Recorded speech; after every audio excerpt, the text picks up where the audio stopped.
이 이야기는 실화를 바탕으로 제작. 현재 한국의 미제 사건이다. 2002년 9월 13일, 그날은 금요일이었다. 여름의 끝자락이 아직 남아있는 늦여름 저녁, 전남 순천의 거리는 평소보다 조용했다. 그 당시 순천 여자고등학교 1학년 조수민이라는 소녀가 학교 정문을 나섰다. 당시 만 16세, 지금으로 치면 30대 후반 40대 초반이 될 나이였다. 그녀는 키가 작고 마른 체형의 단발머리를 하고 있었고 안경을 썼다. 교복은 순천여고의 하복, 치마와 블라우스 차림이었다. 그녀는 책 읽는 것을 무척 좋아했고 책을 좋아하는 친구들 사이에서 책벌레라고 불릴 만큼 독서를 즐기던 모범생이었다. 아버지는 순천에서 치과를 운영하는 원장님이었고 수민이는 집안의 맏딸로 가족의 사랑을 한몸에 받으며 자랐다. 그날 수민이는 야간 자율학습, 이른바 야자를 마치고 나왔다. 보통은 친구들과 함께 통학버스를 타고 집으로 돌아가곤 했는데 그날은 조금 달랐다. 수민이는 친구 한 명에게 빌려줬던 책을 돌려주기 위해 잠시 학교 앞에 머물렀다. 책을 주고받은 후 친구들은 각자 버스를 타러 갔고 수민이 역시 집에 간다고 내일 보자 하며 헤어졌다. 그게 마지막이었다. 평소와 다름없는 작별 인사였겠지만 아무도 그 순간이 수민이와 영원한 이별이 될 줄은 몰랐다. 밤 10시경 수민이의 어머니는 딸의 친구로부터 전화를 받았다. 수민이가 전화를 안 받아서 그런데 혹시 집에 왔나요? 그 한마디에 어머니의 가슴이 철렁 내려앉았다. 생각해보니 야자를 끝나고 올 시간이 훨씬 넘어 있었던 것이었다. 무엇보다도 수민이는 핸드폰을 항상 잘 챙기는 아이였다. 늦게라도 연락은 꼭 했고 부모님을 걱정시키는 일은 거의 없었다. 어머니는 곧바로 딸의 핸드폰으로 전화를 걸었다. 신호는 가긴 갔지만 받지 않았다. 다시 걸어도 또 걸어도 마찬가지였다. 불안이 커지자 어머니는 바로 순천경찰서로 달려가 실종 신고를 했다. 시계는 이미 10시를 넘기고 있었다. 경찰은 처음에 단순 가출로 봤다.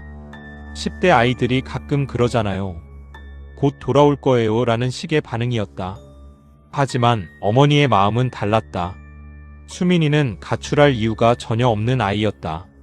공부도 열심히 했고 친구 관계도 좋았으며 가족과도 다툰 적이 거의 없었다. 게다가 밤 10시가 넘은 시간에 교복 차림으로 핸드폰만 들고 어디로 간단 말인가. 어머니는 경찰에게 계속 졸랐다. 제발 핸드폰 위치라도 좀 확인해 주세요.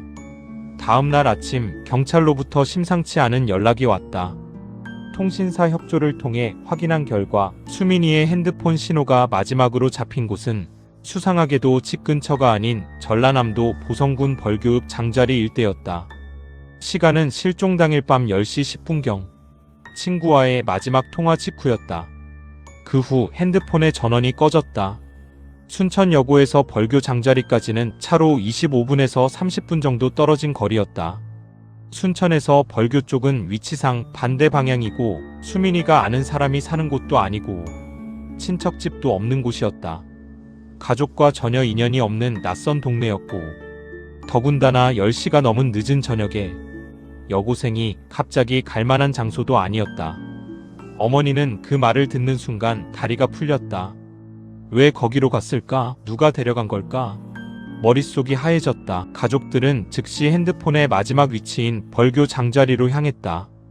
당시 경찰의 말에 따르면 2002년 당시 장자리로 가는 버스 노선이 딱 하나였기 때문에 수민이의 동선을 찾을 수 있다는 것에 희망을 가졌지만 수민이의 핸드폰 위치가 뜬 시각은 밤 11시로 당시 전철이나 버스의 통금 시간이 아침 7시에서 저녁 10시였기 때문에 대중교통을 이용한다는 것 자체가 어려운 일이었다.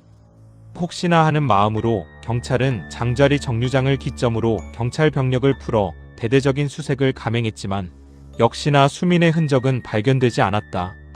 경찰은 버스터미널부터 시작해 마을 골목, 시장, 주변 논밭, 저수지까지 샅샅이 뒤졌다. 혹시 교통사고라도 당했나 싶어 인근 병원도 모두 돌았다. 마지막 위치 근처 파출소까지 방문하여 물어보았지만 목격자 한 명, 제보 한 건도 들어온 것이 없었다고 했다. 핸드폰은 그 자리에서 사라졌고 교복이나 책가방 같은 유류품조차 발견되지 않았기에 수민이를 찾을 만한 증거는 이제 더 남아있지 않는 것 같다. 그렇게 속절없이 시간이 흘러갔다.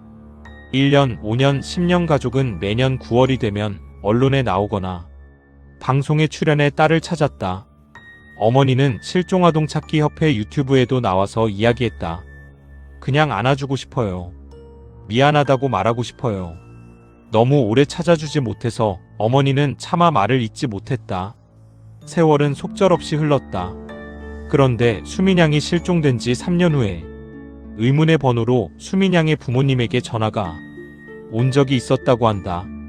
처음이자 마지막 전화였는데, 그런데 그 전화는 받자마자 끊어졌다고 했다.